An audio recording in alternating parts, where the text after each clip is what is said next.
करेंगे senior anchor person आसमा शराजी की जानिब। आसमा, सारी सूरत हाल आपके सामने है। केस का फैसला कल महफूज किया गया, आज सुना दिया गया, सजा मुअत्तल कर दी गई है, क्या कहेंगी? जी बिल्कुल, ये फैसला एक्सपेक्टेड था। 3 दिन पहले जो आमिर फारूक साहब की लास्ट हियरिंग थी उसमें उन्होंने ये इंदिया दिया था कि सजा जो है वो चूंकि बहुत ज्यादा दौरानिए की नहीं है, लिहाजा इसको मुअत्तल किया जा सकता है। कुछ इंदिया उन्होंने दिया था। दूसरा जो भी तारिक चौधरी साहब कह रहे थे कि जितना प्रेशर सोशल मीडिया के जरिए से बिल्डअप कर दिया गया और जिस तरह से आमिर फारूक साहब जो हैं उनके ऊपर दबाव बढ़ाया गया, तो ये क्या कहा जा सकता है कि ये फैसला दबाव में था। फिर सुप्रीम कोर्ट की तरफ से भी दबाव जो है वो इस मामले के ऊपर जो है वो देखने को मिला। तो अब इस बात का फैसला कौन करेगा कि जिस तरह से अदालत के ऊपर दबाव बढ़ाया गया है वो किस तरह से उसको देखा जाए। जहाँ तक इस बात का ताल्लुक है कि सजा मुअत्तल, ये जाहिर है कि इसकी जो मैरिज एंड डी मैरिज है उसके ऊपर तो बात होगी, ये मुअत्तल हुई है, खत्म नहीं हुई है। इसको बिल्कुल इसी तरह से लिया जाए जैसे कि नवाज शरीफ साहब की जो सजा थी वो मुअत्तल हुई थी लेकिन खत्म नहीं हुई थी। तो बिल्कुल उसी तरह से अभी इमरान खान साहब जो हैं उनकी सजा मुअत्तल हुई है, खत्म नहीं हुई है। अभी ये मामला चलेगा और रिहाई अलबत्ता आज जो है वो उनकी मुश्किल नजर आती है। ताहाल क्योंकि दो जो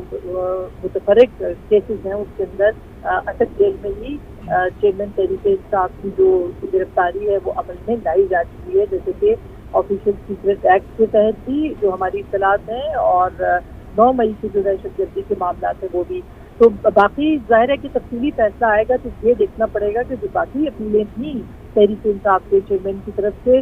वो अपीलें जो हैं उनके ऊपर क्या फैसला सुनाया गया है। क्या तमाम अपीलें जो हैं जिसमें से मुतफर्रिक अपीलें थी इसी सजा के हवाले से भी, केस के हवाले से भी और दीगर मामला से भी, उनके ऊपर जो है वो बाकायदा क्या तफसीली फैसला सुनाया जाता है। और क्या ये भी देखना भी जरूरी होगा और इंतजार करना भी कि तफसीली फैसले में क्या तोशाखाना केस के अंदर जो चेयरमैन तहरीक इंसाफ के इल्जाम है क्या उसे बरी कर दिया गया है, ये भी एक या सजा से बरी कर दिया गया है, ये भी एक मामला भी देखने को मिल सकता है जब उसका तफसीली फैसला आएगा। इसलिए मैं ख्याल कंफ्यूजन काफ़ी दिखाई दे रही है क्योंकि जाहिर है सज़ा मुअत्तल का फैसला आया है, इसमें बहुत सारी चीज़ें अभी एलेबोरेट नहीं हो पा रही हैं। तफसीली फैसले का इंतज़ार तो ज़रूर है लेकिन सेक्शन 426 की जो बात की जा रही है वो काफ़ी कुछ एलेबोरेट कर रहा है। वो ये भी कह रहा है कि सज़ा मुअत्तल हुई है और ये तब तक मुअत्तल ही है जब तक जो है वो अपील आप दायर ना कर सकें और साथ ही मेरिट की बुनियादों पर फैसले नहीं है। दूसरी बात यह है कि ये सिर्फ ज़मानत है और इसके बाद रिहाई मिल सकती है, लेकिन जो सज़ा उनकी बरकरार है वो मेंटेन रहेगी सज़ा और नाअहली भी मेंटेन रहेगी।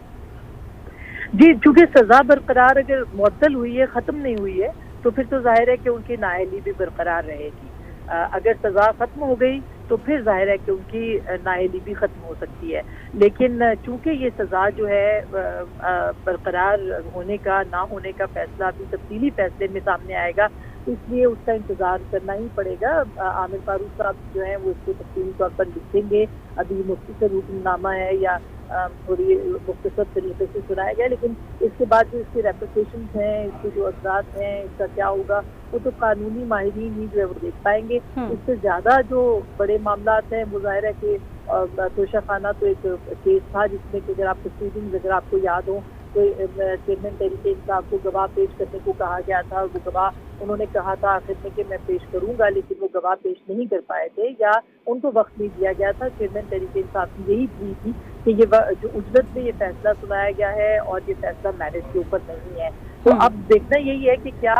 जब ये मामला मजीद चलेगा तो उसके अंदर गवाहान भी पेश होंगे और इसके अंदर जो है ये मजीद तफ्तीश भी इसके अंदर होगी। जो चेयरमैन तहरीक इंसाफ के गवाहान की लिस्ट थी उसके अंदर कंसल्टेंट डिक्लेरेशन का केस है, ये टैक्स की चोरी या टैक्स रिटर्न के हवाले से इसकी कोई बाबत नहीं है। तो ये एक मामला होगा जो कि आगे जाके देखने को मिलेगा। ये काफ़ी साफ और सादा केस है जिसमें कि जो चेयरमैन तहरीक इंसाफ है उनको ये इल्ज़ाम है कि उन्होंने तोशाखाना के जो गिफ्ट खरीदे थे वो और जो उन्होंने उसके बाद बेचे थे उसकी अमाउंट जो कि उनके अमाउंट में उनके जो अकाउंट थे उनके बाद में उन्होंने डिक्लेयर की, वो उससे पहले डिक्लेयर किया था अपने असासों के अंदर और अपनी जो डिटेल्स या टैक्स रिटर्न जो है वो देनी पड़ती है। तो ये एक्चुअली जो है इलेक्शन कमीशन का केस है, मामला था और इलेक्शन कमीशन ने इसकी पूरी तफ्तीश के बाद जो है वो चेयरमैन तरीके साहब को नाअहल भी किया था और उन्होंने इस मामले को भेजा भी था मजीद ट्रायल के लिए, ट्रायल कोर्ट के अंदर, जहाँ पे हमारे खिलावत साहब जो थे उन्होंने इसको सुना था और इसकी तकरीबन 8-9 महीने इसकी समाअत भी हुई थी। 15 बार इसमें चेयरमैन तरीके साहब पेश हुए थे और कई मरतबा बल्कि ये भी जब पेश हुए थे तो उनको ज़बरदस्ती जो है वो अहकामात कोर्ट के जो थे उनके बाद उनको पेश किया गया था, वो आते ही नहीं थे इस केस के अंदर। 12 महीने वहाँ पे भी चलाया गया था। तो उसके बाद ये मामला हुआ था जिसमें उनकी प्ली थी कि नहीं, उनके गवाहों को नहीं सुना गया और इस्लामाबाद हाई कोर्ट ने भी आज इसी के ऊपर जो है वो किया है कि ये फैसला जो है, और फिर आपको याद होगा बीच में सुप्रीम कोर्ट ने कहा था कि ये फैसला यानी कि मामला हाई कोर्ट में था लेकिन सुप्रीम कोर्ट ने पहले ही कह दिया कि ये उजलत में फैसला हुआ है और असरअंदाज होने की कोशिश थी, जिससे कि बार काउंसिल ने भी बात की और पाकिस्तान बार काउंसिल ने इसके ऊपर जो है वो काफ़ी एतराज़ भी उठाया था कि ये सुप्रीम कोर्ट ने एक ऑलरेडी एक मॉनिटरिंग बेंच भी बना दिया, उसके ऊपर वो तकरीबन मॉनिटरिंग बेंच जो कि आज भी समाअत करेगा और तोशाखाना के तहाइफ के बारे में करेगा, इस केस के बारे में नहीं, लेकिन ऑलरेडी एक बेंच जो है वो मौजूद है। अभी शहबाज शरीफ साहब का मैं स्टेटमेंट पढ़ी थी कि एक मॉनिटरिंग जज जो था वो इंश्योर करने के लिए लगाया गया था कि नवाज शरीफ साहब को जो है वो सजा दी जाए और अब एक मॉनिटरिंग जज है जो कि लगाया गया है कि उनको बताया जाए। ये उनका एतराज़ जो है वो सामने आया है, लेकिन पाकिस्तान बार काउंसिल जो है इससे पहले ही कह चुकी है कि ये जो मॉनिटरिंग जज एक मामले का ऑलरेडी इस्लामाबाद हाई कोर्ट में होना और उसके बाद इसको सुप्रीम कोर्ट में ले लेना इस केस को, ये मुकम्मल तौर पर जो है वो असरअंदाज होने की कोशिश थी, जो कि इस्लामाबाद हाई कोर्ट के ऊपर जो है असरअंदाज होने की कोशिश की गई। और आज आपने देखा है कि जिस तरह से सोशल मीडिया कैंपेन्स चली, जैसे सामिर फारूक साहब के खिलाफ जिस तरह से सुप्रीम कोर्ट ने बेंच बनाया, ये एक उसके बाद आज फैसला जो है वो मंजर आम पर अब आ चुका है। अब तफसीली फैसला देखते हैं तो उसके अंदर क्या मामला जो है सामने आते हैं। ये बैकग्राउंड इस केस का रहा है। बिल्कुल देखना ही है कि तफसीली फैसला कब तक सामने आता है। शौकत पराचा साहब, अब वाज़ेह तौर पर देखें फैसला तो सामने आ चुका है और इसमें बहुत सारी बातें भी हुई और जिस तरीके से वजाहतें दी गई कि अदालतों पे दबाव है, अगर इस तरह के रिलीफ मिलते रहे, यानी पहला जो तोशाखाना केस जो कि बड़ा प्रोफाइल के तौर पर, हाई प्रोफाइल के तौर पर भी देखा जा रहा था और काफ़ी इसके अंदर जो है वो हियरिंग्स हुई और बहुत सारी चीज़ों पर दलाइल दिए गए और साथ सज़ा भी हो गई। जब सज़ा होने के बाद एक बड़ा रिलीफ भी अब उनको मिल रहा है, इसी तरीके से दीगर केसेस हैं उनमें भी रिलीफ मिल सकता है। आप नहीं समझते जैसे कि शहबाज शरीफ साहब ने भी ये बात अभी कोट की है कि खाना काबा की घड़ी बेचने वाले को जो है उसके आगे कानून बेबस नजर आ रहा है, तो क्या ये तमाम चीजें देखते हुए आप क्या कहेंगे? घड़ी तो घड़ी है, वो खाना काबा का उसमें मॉडल बना हो या कुछ हो,